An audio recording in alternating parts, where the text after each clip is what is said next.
today with the Bakari Sellers podcast. And right now we're welcoming up Congressman Jamaal Bowman, who represents the great state of New York's Congressional 16. I mean, you got to stop doing push-ups before you put your shirt on. Okay, what shots fired? No, I was back there, and then he got that medium. I see it. My God, he's doing it. He's literally doing it while he doesn't have his headphones on. Yeah.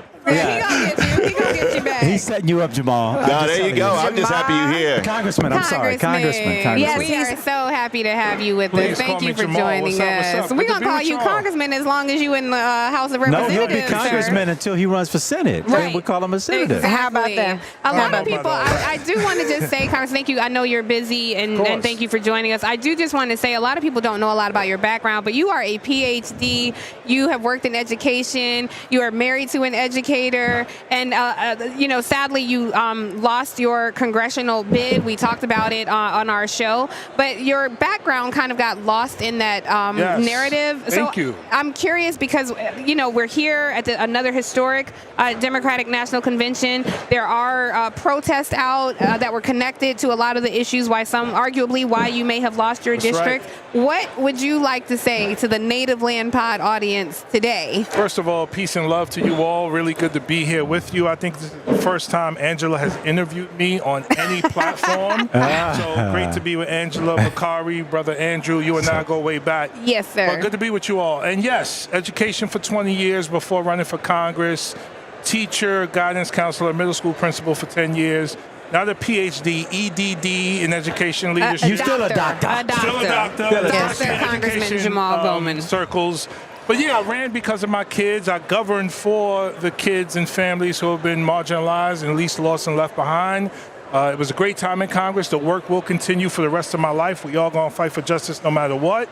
And regarding the protests, we're gonna continue to scream free Palestine. We're gonna continue to talk about a foreign policy that's rooted in diplomacy and peace and self-determination for all people no matter what. And the work continues from the Bronx to Mount Vernon to, Gaza. We're going to keep doing the work. Let me ask you a personal question, because one of the things that Andrew had to go through, I guess, what year was that, Andrew? 2018, your race? 2018, in 2018, he went through. Yesterday. In 2014, I had to go through it. I ran for lieutenant governor, gave up my state house seat. Andrew gave up his mayoral seat and ran and wasn't successful. We tried to chip away at the glass, and now you're in this same phase. It kind of feels like you're in the wilderness for a minute because you've been attached to something for so long. But tell people who have not been there, because a lot of times they see politicians win or lose, and they don't really know what it feels like to go through that when you're not on that high of winning. And what are you doing to help figure out what the next step is, and how are you getting there? What's up, Brother Ford? To determine what's next for you. That's a great question. First and foremost, rest, pray, meditate, spend time with my family. First and foremost, that's what I did for the first few weeks after the race. Races are exhausting, as we all know. Tiring, exhausting. So just resting and spend time with my family. Especially when they spend time calling you something you're not, right? And telling folks who you are not.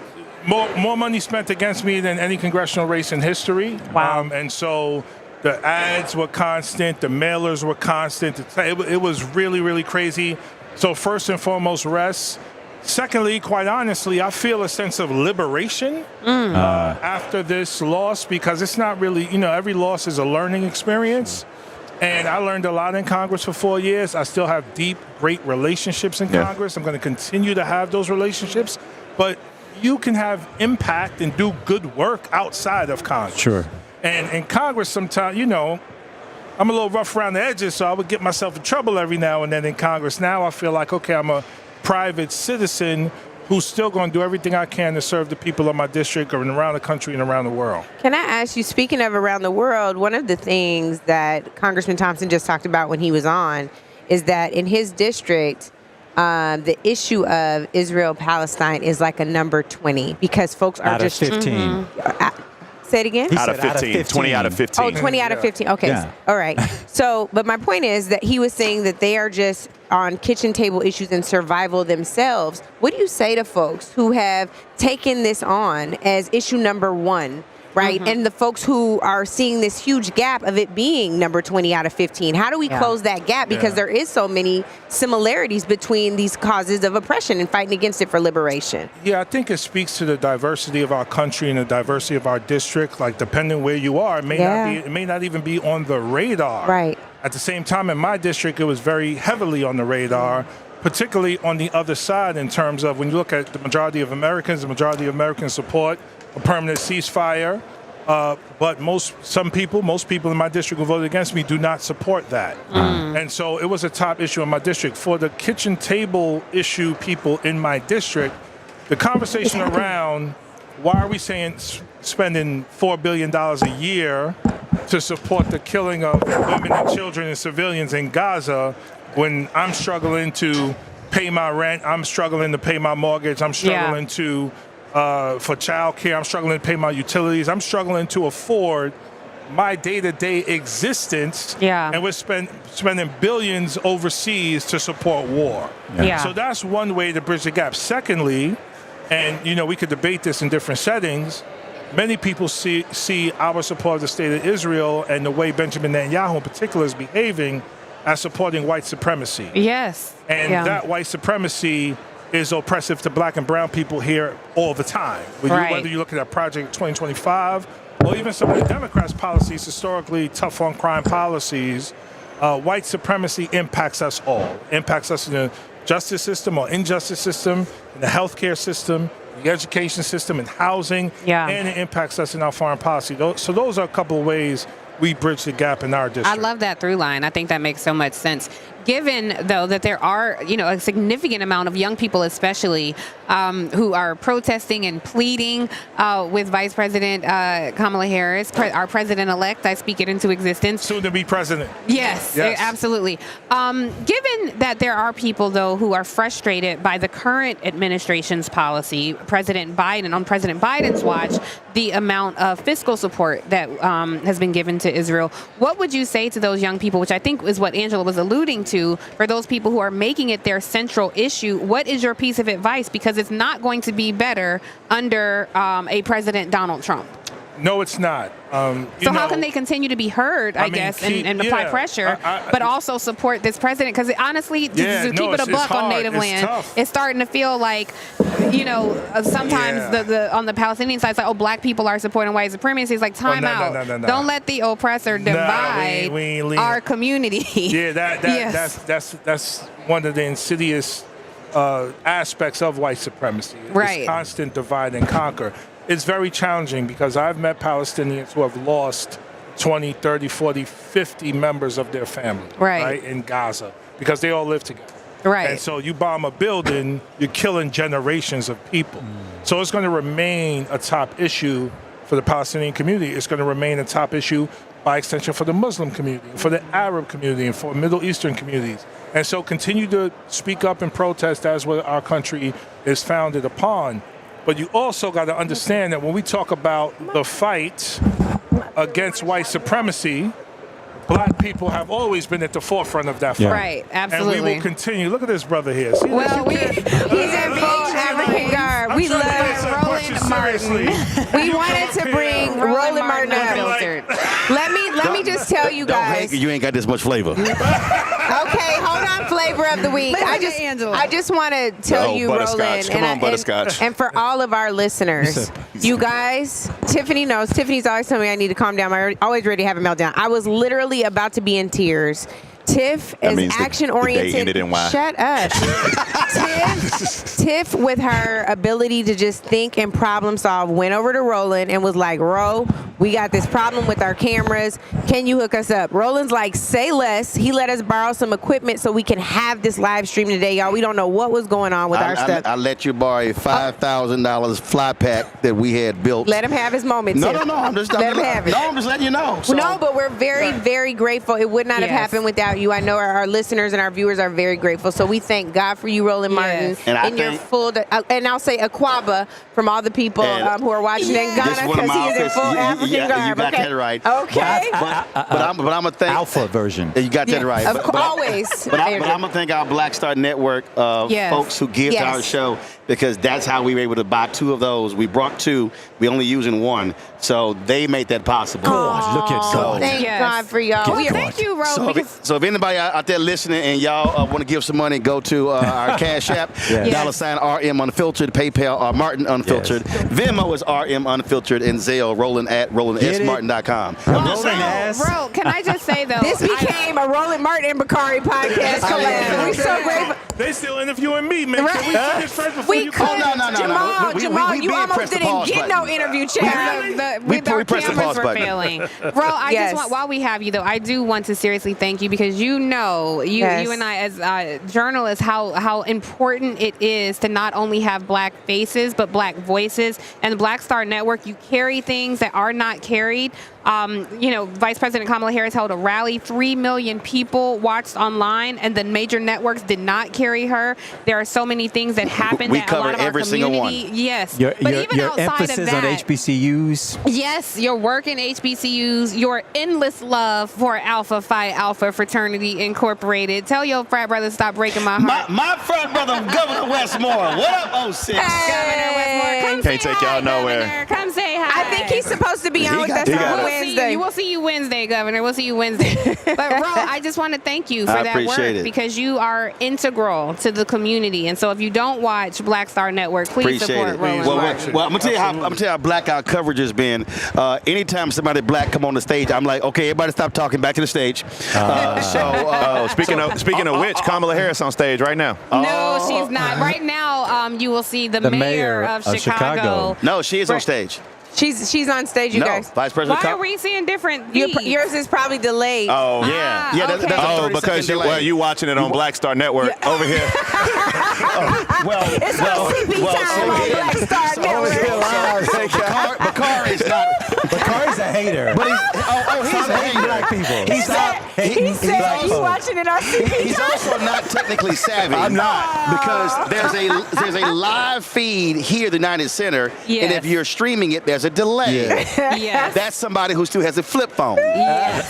Yeah. We see. He said he got Boost Mobile. Yes. Metro PCS. All you can text Bakar is, okay. Yes. Thanks. No, Congressman, can you please elevate this conversation? we're good. We're in the basement. Jamal's happy here. Jamal is very happy here. Okay, we are subterranean over here, bro. Well, if you are tuning into us, I do want to say Roland is right. Vice President Kamala Harris is taking the stage right now. It looks like she seems to be welcoming people to the convention. It looks like she may have just shouted out the second gentleman, soon to be the first gentleman, Doug Emhoff. Cameras pan to him.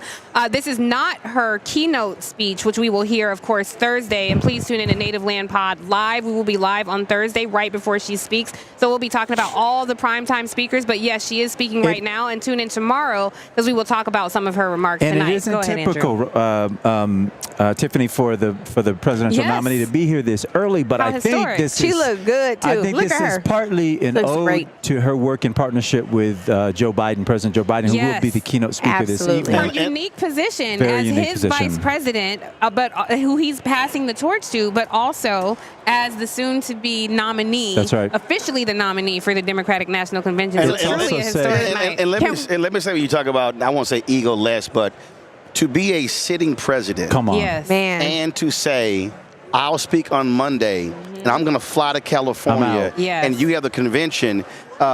Listen, we know presidents got egos. That's right. But huge. He could have said, yo, I'm speaking on Wednesday.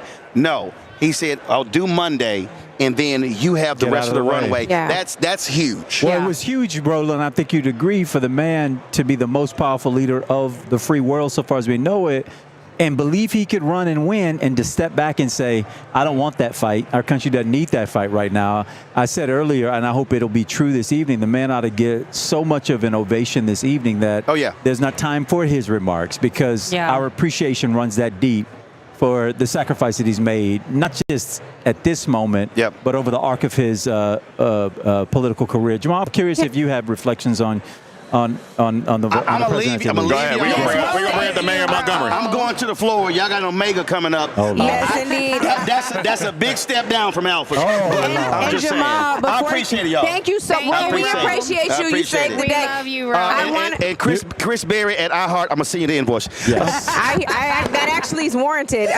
Jamal, before you chime in here, I know this is something that's near and dear to your heart. Hop down. Stop it. He's 5'8". He got to get a running start. Shut up. That's near and dear to your heart, and that is the theme of this convention today, is for the people. We know, of course, that was Kamala Harris's campaign slogan going into 2020, but it's for the people, for our future is the full campaign theme. So I just wanted to talk about that just briefly, because we're seeing a lot of labor leaders, civil rights leaders who are coming up today. They're showing that huge tent that this party is supposed to be. And again, we know that there's still protests on the outside, but even those voices, the dissension is welcome. It's all welcome, and if we are for the people, we have to be for all the people. And we have to be for equity, and we have to be for justice in all its forms. And to me, that means we have to be for universal child care, universal pre-K, paid leave for all. Finally, we're one of the only developed nations that does not have paid leave. We have to make sure we're investing in education. And can we please raise the damn federal minimum wage? How about that? How about that? $7.25 an hour still? Come on. And just to piggyback on that and talk a little bit about President Biden. So my first 2 years in Congress, we had control of the House and the Senate. And I felt like we was rocking and rolling, man. We was getting things done. The American Rescue Plan, the CHIPS and Science Act, the Inflation Reduction Act, the Safer Communities Act, the Bipartisan Infrastructure Bill. We were getting things done, and it was incredibly active and incredibly inspiring.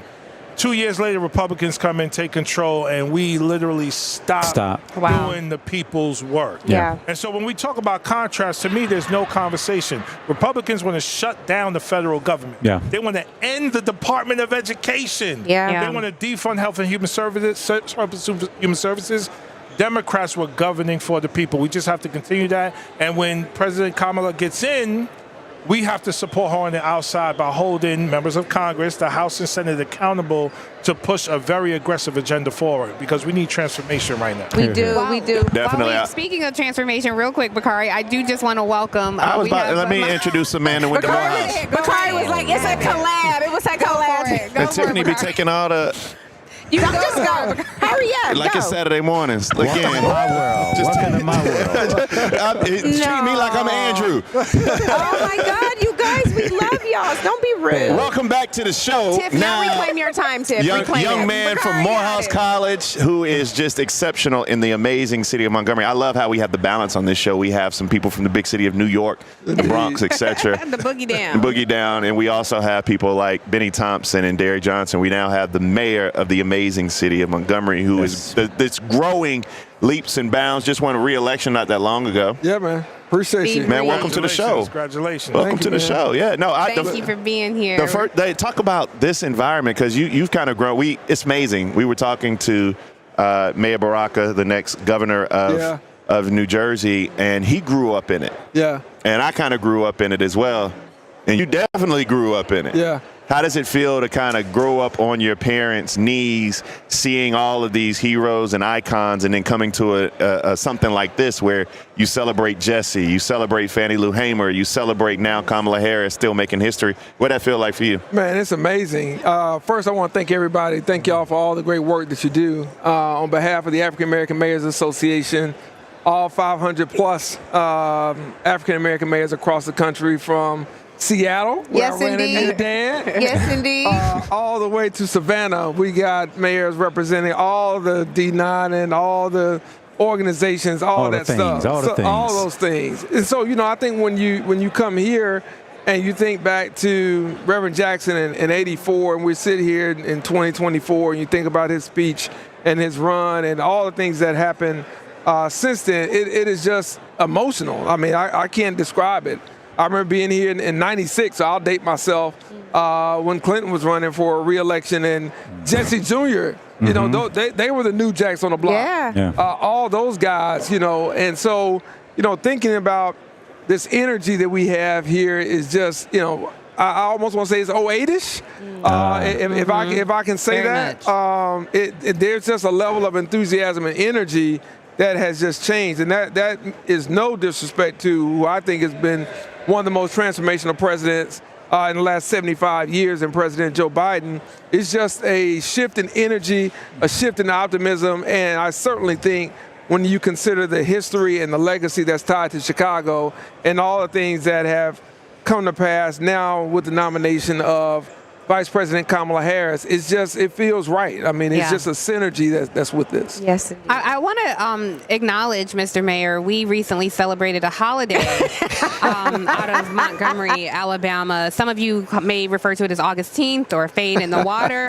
But what an honor. What an honor it is to be sitting with you as a new monument has erected. Yes. The folding chair. Absolutely. Or repurposed, Tiff. You know, we got lots of. Exactly. We talked about symbols. We talked about changing the city seal. Oh, you know, Lord. everything my has God. just been. Get A out city of here. seal of a white folding Yeah, chair. I mean, I love it. I support it. The chair has just taken on a life of New it. meaning. I mean, you New know, meaning. and let me say this, and the mayor can relate to this.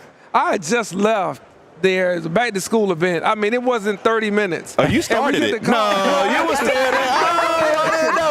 You was still there. I seen you in that video, though. Talking about I just left 30 minutes ago. He swam across there first. That was him. That's That what was I want to him. know. I'm like, get him on our fire rescue. Right? Listen here. He needs to be emergency Listen. response for show. What are we talking about? Get him before Alabama and Auburn signs him to a verbal commitment. Yeah. Because Oh, I'm my like, God. somebody who can swim across that river and get up and still do some work. Maybe he should have represented us in the Olympics, perhaps. He was quick. Yes. He was Perhaps. quick. Yes. The Black Aquaman? Absolutely. Amazing. Amazing. Mayor RJ just texted me to say, what's up? Oh, tell him I said Montgomery hello. Town. love I've been here. What's I've been up? here an hour and 20 minutes, and RJ You're ain't not say. from Montgomery, I know. bro. He didn't tell us You're not that. from Montgomery. We RJ love ain't you, even say, Jay. hey, You're not from Montgomery. We love you, sis. RJ is Andrew's Let me wife, ask of you. course. Let me ask you a Our question sister. real quick, because this is what bothers me, because we Florida different. Florida like 3 states Chill out. in one. Chill out. It is. You got like Tallahassee, which is like at South Alabama. the South Then you Georgia, got the South middle Alabama. of it, and then That's you right. got like But he the kinda world. right, AG. You got the It's world. 4 states, but go ahead. But we are in the South, so I'm gonna ask you a tough question. What Yeah. does the mayor of Montgomery do next? Oh, I man. like that question. That's a great Because it's hard in question. South Carolina or Alabama. Yeah. Good look, job, B. yeah. It's the best question you asked all You gonna night. give Kay Ivey a run for her money. Give the governor. That's Yeah, that's you no, gotta we say not. Ivy's No, we not. We problematic. not. We not about to sit here and be a martyr. Right, Yeah, you that's know what I be what I'm telling saying? people. Be like, why don't you go back home and run against Lindsey Graham to get beat by 20 points for y'all to laugh at me? Well, I'm No, like, we would register never more laugh black at you, B. people. You've been breaking barriers a long time. We We would have. not laugh at you. You know with what? me? Look, listen. This brother was doing it way back when at 22. I'm like, who the hell is 22 running for state rep? Right out. Yeah. You know, Yeah. who got those kind of Chops, yeah, a Morehouse I'm man. saying, Yeah. a different one at Exactly. that. Morehouse man. But you know, I think when you're in states like ours, whether it's Alabama or it's Louisiana, Arkansas, we all talk about that as mayors. Like, you know, where can you give and where can you continue to serve? And, you know, is the tide coming to us next? Can we be the next Georgia? Can we be Yeah. that next purple Yeah. state? And I mean, I think the answer is yet to be seen. What I hope we get from this election is we get a movement, not a moment, of young people and working class people who really have not been voting for their interests, in my opinion, in parts of the South, to take a look at what Vice President Harris and what Governor Walz really are offering. And what my goal is to make sure they see the difference when you get beyond the personalities, when you get beyond just the cult of Trump, and when you get beyond all of those things, and you look at who's looking out for you Yeah. and who's really working for the people. So hopefully that opens up opportunities, whether that be at a statewide gubernatorial level, whether it be at a senator's level or whatever it may be, to take a look at, Andrew, what you did. I Yeah. mean, and to say, okay, this is how we do it. But I tell people this all the time who come for the civil rights trail. I said, look, you would have no Dr. King, you would have no Ralph Abernathy without money, without resources. Yeah. So anything you want us to do is going to take investment. It's going to take time. Warnock and Abrams and everybody else showed us that in Georgia. You got to invest in the South. I mean, we've got the foundation. Mississippi is probably the one that's really the closest. Yeah, they are the closest. They got the highest BVAP. Right. Yes. North Carolina BVAP only 22, and it's purple. Right. Florida's is 13. 13. 13% of the population, Yeah. 12%, 13% of the population of the state is black. And that's why. How much is brown? How much is brown? Though? Unfortunately, brown in Florida doesn't necessarily tell the Right. story. Sometimes that counts as white. So it's a complicated narrative, So complicated. but we as black elected officials who in many cases aren't necessarily representing majority black constituencies or not overwhelming majority black constituencies, have the ability to, I think, reach places and cause people to think beyond what the recesses of their minds are telling them are their biases against us. And I think part of the charge, Jamaal, you do this where you are. I know Bakari, Mayor, you have to move people beyond what feels a little uncomfortable for them so that they can see you in your humanity. Yeah. And that when I make education good for my kids, I make it good for yours. When the streets are safe for my kids to walk and play in, so are they for yours. So our priorities aren't so different. Dr. King tried to help us find common cause with each other across race barriers and even across economic ones to see what we share in common. And I just think as we sit here in Chicago, so many people have forgotten these areas of common cause, have thrown them to the wind. And I think it's incumbent upon us, our generation, this generation of young people, I think, to find a third way that leads us back into positions of leadership, not for the purposes of us making history and climbing new barriers, but for the case of delivering something to people that has felt aloof. Like unachievable. There is one person who hones in on that message better than most, who I actually put in the same category as a Ralph David Abernathy or Dr. King or Judy Richardson or those people who were talking about the same plight that you're talking about. And that's somebody we don't acknowledge enough, but that's the Reverend Dr. William Barber, somebody who someone who actually we ought to try to get him. We should try to get him. But He was walking into the hotel. He has revived. He's revived that message of how poverty can really draw some similarities. The funny part is in South Carolina and Denmark, my dad used to tell the story about the couple who would go to the grocery store on their tractor, and they would ride on their tractor, and they were just dirt poor. But there was some level of comfort they felt in just being white, that they still felt as if they were better than you, although they literally rode to the grocery store on their tractor. And so I think that, I knocked on that door when I was running for office because the naivete or the youthful exuberance or where those two things meet had you believing that you could convince somebody, and maybe you do, you never know, don't know how people vote, but that how their grandparents get health care or how their children get their prescription drugs or get educated, or if they can make $10 an hour, you can meet people where they are. Yeah. And I think that's a message we still have to hone in on, and it's one that resonates respectfully, particularly in the South, because that's what I know. Mm-hmm. Yeah. I got a question for the mayor. Yeah. Is that okay? Yes, Please. Of course. And then we know we can't hold y'all too long, and we have another guest coming, so we want to make sure that we. But go ahead. Yes. So, Mr. Mayor, I've only been in Congress 4 years, almost 3.5 years. Yeah. And I'm very interested in the local implementation of federal policy. Yes. So when we pass a piece of legislation and we appropriate dollars to local mayors, can you speak a little bit about, one, how you make decisions in terms of how that money is spent and invested, number one, but then also speak to the collaboration that's necessary or lack thereof with the county that you're in, with the state that you're in, etc. Or a governor who rejects the federal, right? Correct. Because in my district, there's been a lot of frustration around, okay, we just allocated X millions or billions of dollars. Why is it not getting to the black and brown folks in my district in the way that it needs to? Can you speak a little bit to that? Yeah, if it's not getting to the black and brown folks and the people who need it, it's because you need the leadership that values them. That's right. You need the leadership that is prioritizing them. One of the things that we highlight about President Biden and Vice President Harris is that with the ARPA dollars, they came straight to the counties and straight to the cities. So a lot of us that are in conservative-led states with legislators, we would have never gotten that money to community violence intervention programs, hospital intervention programs, education after school programs. When you think of small business support, we would have never gotten that money directly where it's needed. And we had pushback from legislative forces, but the money was coming to the county. Even talking with Sylvester Turner in Houston, I was amazed somebody who had been in the legislature, then served as a major city mayor, was having the trouble he was having in a city like Houston, in a county like Harris County, right? Texas.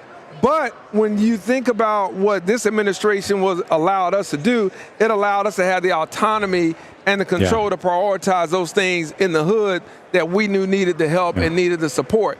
If it's not getting there, it's because those elected officials don't have the chops and don't have the mettle to stand up and say, these communities have been left behind far too long. They get caught in the bureaucracy and the red tape, and then by the time you look at it, there is no tape. And so they don't get any help.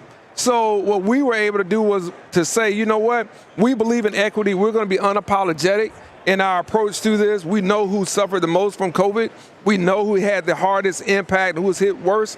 So this is what we're going to do. And I feel like as African-American mayors in this generation in particular, coming on the heels of those that came before us, we have a responsibility. We have a debt to make sure that we are just as intentional as a Harold Washington was many years ago, and others were in assisting Maynard, no question, in assisting our communities directly and making the case. You cannot assume or hope or wish or pray that that money and those funds are going to be there in some other administration unless you make it so. And that's what we have as the chief executive officers of cities and communities. Absolutely. Yes, we really appreciate all you all's time today. It has been fantastic to be here with you. Did I go my time? Can I just say real quick before he goes, this week, Morehouse students went back, and there's a beautiful image of the incoming freshmen standing in the rain. It looks so artistic, and you have the men walking, I got a feeling, and I just want to acknowledge the significance and importance of Morehouse in this country and having two men of Morehouse on set. Can I say this real quick? We got another guest we brought up, but I wanted to Harrison Bryant, Reverend Dr. Jamaal Harrison Bryant was my new student leader in my year, and he wasn't near as cool and near as charismatic as he seems now. He was saying a whole lot different when I came through my brain, and it was rain on our heads even worse. Well, thank you so much, Mr. Mayor and Congressman. We appreciate you both. Thank you. I cannot see the next guest, but Angela or Bakari, who has a better view than me, will bring up our next guest. Yes, indeed. Thank you all so much for being here. Congressman. Thank you. We appreciate you. And thank you, Mr. Mayor. Thank you so much.